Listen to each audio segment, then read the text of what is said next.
The United States just hit UN Special Rapporteur Francesca Albanese with sanctions for doing her job. Marco Rubio took to Twitter to announce that he was sanctioning Albanese for her illegitimate and shameful efforts to prompt the International Criminal Court to take action against US and Israeli officials, companies, and executives. He called this a campaign of political and economic warfare against the United States and Israel, saying it will no longer be tolerated and that the US will, quote, always stand by our partners in their right to self-defense. This human rights lawyer, an American former United Nations human rights official, took to Twitter to state that these U.S. sanctions are a direct breach of U.S. legal obligations under the Charter, the Convention on Privileges and Immunities of the UN, and the Host Country Agreement of the United Nations, as well as a deliberate obstruction of the vital human rights work of the organization. He also called on all UN member states to stand up to oppose this lawlessness. Now, I have sent an email to Canada's Foreign Affairs Minister to ask for comment on this, but I literally just sent it, so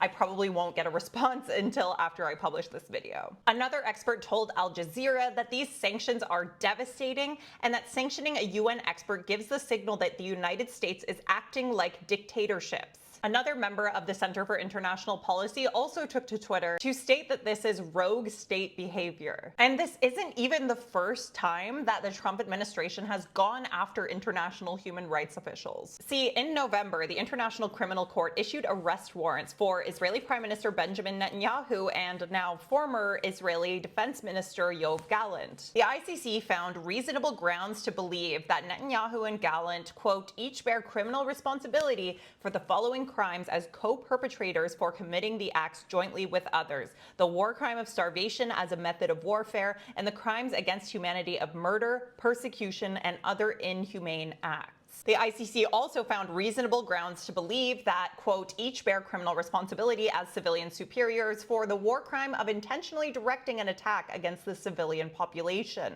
And last month, the United States hit 4 judges from the ICC with sanctions, accusing them of taking illegal and baseless actions against the United States and its allies. Now, this most recent action comes less than a week after Francesca Albanese came out with a report that named companies who are aiding in Israel's occupation and war on Gaza. This include American tech giants like Amazon and Palantir and Alphabet, which owns Google. And I guess when you live in a bro-oligarchy, that can't stand. It also comes as Netanyahu is visiting the United States. Something that Albanese pointed out made Italy, France, and Greece violate the Rome Statute because they allowed an alleged war criminal to fly over their territories. Meanwhile, as the Americans are attacking an individual for trying to do something about the genocide and sticking up to the companies and state officials who are supporting it, more and more evidence is piling up that Israel is indeed committing war crimes, including testimony from IDF soldiers that starving Palestinians are being fired on when they attempt to access humanitarian aid. The AP also obtained leaked footage from US contractors of them firing on starving Palestinians as they access humanitarian aid sites.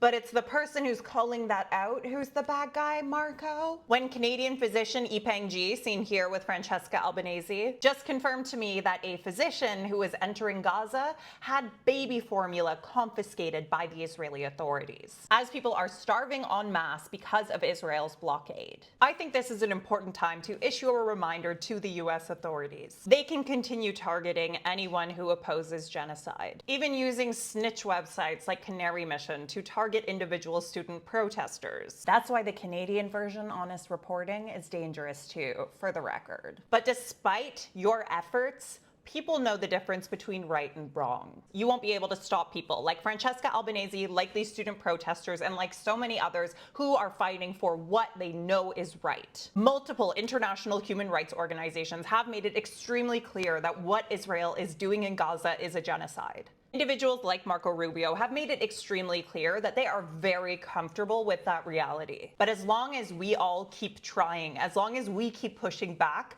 these guys will not win. Because the people fighting for Gaza are fighting for justice, are fighting for human rights, and are fighting for what is right and good in this world. I stand with Francesca Albanese, and I hope you do too. What do you think of all this?